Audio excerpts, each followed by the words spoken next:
Hey, Shavua Tov, Jacob dreams of a ladder that reaches from the earth to the heavens. How many steps were on that ladder? How do we maintain that ladder? Who made that ladder? Yes, I know it was a dream, but let's take it a little more literally. What is the significance of this ladder? In order to gain some insight, let's go into a wonderful world called the world of Drush. What exactly is Drush? Drush is, well, homiletics, to be sure. But when we approach the biblical text, generally we use an approach of exegesis to understand the nuances behind the words and gain a deeper insight into what the Torah is telling us. Well, Drush doesn't do anything like that. It actually takes verses completely out of context in order to teach us a greater truth. The darshan, the sermonizer, will have a beautiful point that they wish to make, and they will take a verse that may have nothing to do with that point and show you how indeed you can reinterpret that verse out of its literal context to be saying something quite beautiful and quite effective. Let's take a look and let's have some fun with Drush. So the Torah tells us that when Jacob arrived in Haran, where he was going to seek a wife as he was fleeing Esav, his brother, in the land of Israel, so he shows up at the well. Interesting to note that all of the marriages that we have mentioned in the Torah are happening at a well. Eliezer will find Rebekah at the well, Yaakov will find Rachel at the well, and Moshe will find Zipporah at a well. So wells seem to be a common prop, a common set piece in this theater of biblical marriages. Jacob shows up at the well, and he sees the shepherds are sitting around doing nothing. So he starts a conversation. Where are you from? Do you know this guy Lavan? And so forth and so on. And then he gives them a little rebuke. He says, Hein, od hayom gadol. Hey, the day is still long. It's early. It's not the time to bring the flocks in and to start resting. There's still hours for you to go out and graze with them. So give your flocks their water and get moving. To which they reply, we can't because there's this heavy stone on the well, and we need all of the shepherds to gather together to take it off, and they're not all here yet. So we're just waiting for there to be a minion, as it were, to get the stone off of the well. This little story is perfect for the darshanim to go to work. Some of them more literal, some of them taking the verse completely to other places. Let's start off with one of the more literal ones. Rabbi Chaim Shmuelevich, a great Rosh Hashiva and Musar giver, he says the following, that we see from here how one is to deliver a rebuke. Because when one sees somebody transgressing a din of the Torah, a law of the Torah, one is supposed to give them a rebuke. But the way to not do it is to walk up to the person and say, hey, you bum, what you doing? How can you do so? That with a scowl. I'm good at scowling. That's not exactly how you give a rebuke. How do you give a rebuke, says Reb Chaim Shmuelevich, the way Yaakov did. First, he says, my brothers, where are you from? He starts talking to them. He calls them brothers. He becomes friends with them. He gains their trust. And only when he's gained their trust, only then can he give them a rebuke that will work. They won't be taking it as an attack. They'll be taking it as a friend wishing to help. So there's lesson number one.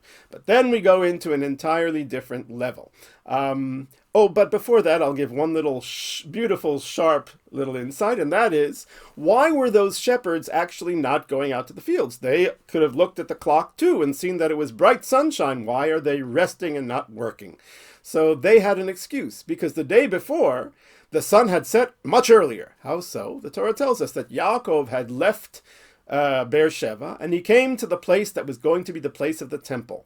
And God wanted him to sleep there so he could have that dream about that ladder. So he made the sun go down very early so that Yaakov should stay there and go to sleep. So the shepherds were assuming that, well, they must have turned the clocks. It's now daylight savings time, or it's no longer daylight savings time, whichever it is, I get confused. So therefore they thought the day was over, and Yaakov says, no, that was just yesterday. Today already we're back on the regular schedule. That's a nice little sharp insight. But let's go further. Rabbi Meir Mipar Mishlan, he sees this as a prayer for the generations of Jews that will be in the exile. And he says the following, Od Hayom Gadol, the day of our exile is still very long. Lo eit heyasef hamikneh. It's not yet time to gather in the flocks. Who are the flocks? The Jewish people. It's not yet time for the redemption. It's not yet time to bring Am Yisrael back to their land. So if we're going to be stuck in this galut for such a long time, dear Lord, hashku hatzonu l'churu, then at least give your flocks what to drink, what to eat, and let them at least be able to support themselves in this long exile. So he turns it into a prayer about the exile.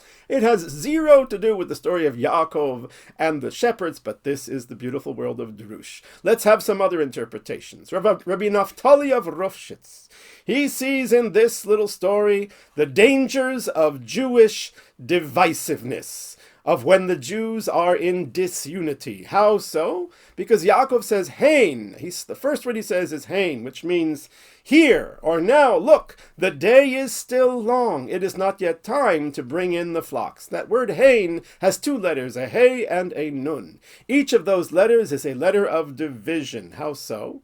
Because when you want to get to a unit of 10, so the letter Aleph, for example, has the number of 1. It will combine with Tet. So Aleph and Tet will give you 10. Bet will combine with Chet, and so forth and so on. But Hey, who will Hey combine with?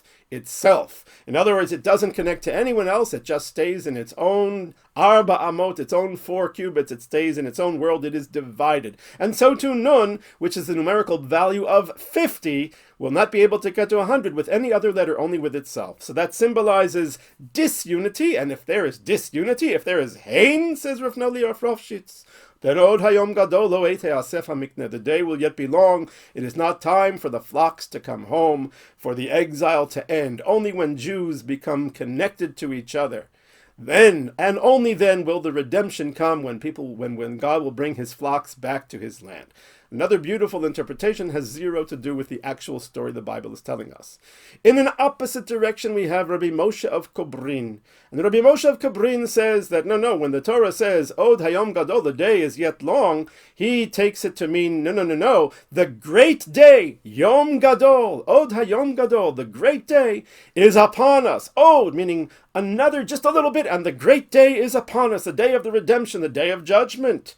Well, how do you prepare for the day of judgment? So says Rabbi Meir of Kobrin, Rabbi Moshe of Kobrin, he says the following, he says, Lo Yasef HaMikneh, because this day is coming close, now is not the time to gather in possessions. It's not the time to pursue materialism and to acquire toys of various shapes and forms. No. Rather, Hashku Hatzon L'chulru, go drink Torah, drink mitzvot. That's what we have to do, because the day of judgment is coming. It is not the time, Asef HaMikneh, to gather in the flocks. He takes the word flocks and makes it mean mikneh, things that one acquires, toys that one buys. Again, another beautiful thought that has zero to do with the actual verse in the Torah. Now let's get a little bit more connected to the verse, and we have the explanation of Rabbi Moshe Feinstein. Rabbi Moshe Feinstein says that Yaakov was giving them indeed rebuke, as we said at the beginning. And what was his rebuke? His rebuke was, you have an excuse, but not a reason. You should be working. You should be diligent. If you don't work when you're getting paid to work, that is theft. If you're at the office and you're getting paid by the hour and you're spending your time playing computer games or watching videos on YouTube, then that is dishonest. That is not the way that one fulfills one's obligations. So you shepherds, you should be out shepherding. And they said to him, well, we have an excuse. This stone is very heavy on the well. And Rabbi Moshe Feinstein says that Yaakov was saying to them, if you really wanted to be honest, you'd find a way to get that stone off of the well, even if it is indeed heavy. Because the difference between an excuse and a reason is that a reason is something real that one could not surmount. In other words, I couldn't fulfill mitzvot on the moon because I couldn't get to the moon. That's a reason. But I couldn't come to shul today because my elbow was hurting me. That's an excuse. You could have come to shul, you didn't want to come to shul, or you didn't want to come to shul enough, and you found an excuse. And Yaakov says, this thing about the stone, it's an excuse. You don't want to do your job. You're just making an excuse, and the proof is, as soon as Rachel shows up, Yaakov by himself removes that stone, because for Yaakov, Rachel is something that he wants. It is the future of the Jewish nation, and therefore no stone is going to stay, as we say, unturned or on top of the well.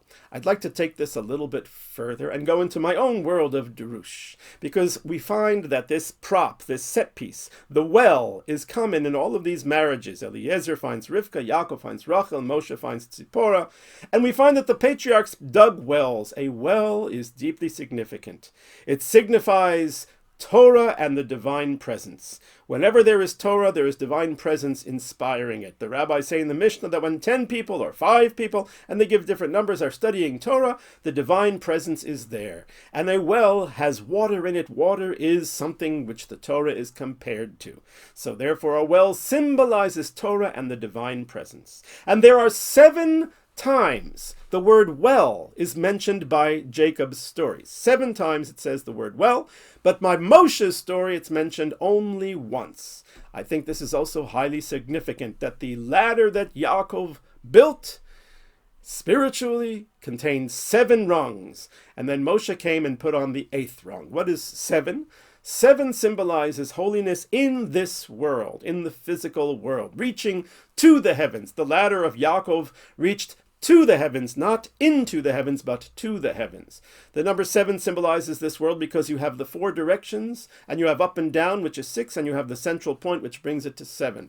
Yaakov constructed wells or rungs on that ladder of divine presence of Torah, and he constructed 7 of them to reach up to the heavens. And then came along Moses, and he put the 8th one there, and Moses went up into heaven, as the Torah tells us, to receive the Torah. So therefore we see another beautiful homily in this particular story. And I will add an additional point, and that is that the stone on top of that well symbolizes the evil inclination. The prophet says that we have a heart of stone. God will remove the heart of stone, the evil inclination. It says in the Gemara that if a person meets the Yetzer Hara, what should they do? Drag it to the Beit HaMidrash, to the study hall. If it is constructed of stone, it will melt. If it is constructed of iron, it will explode.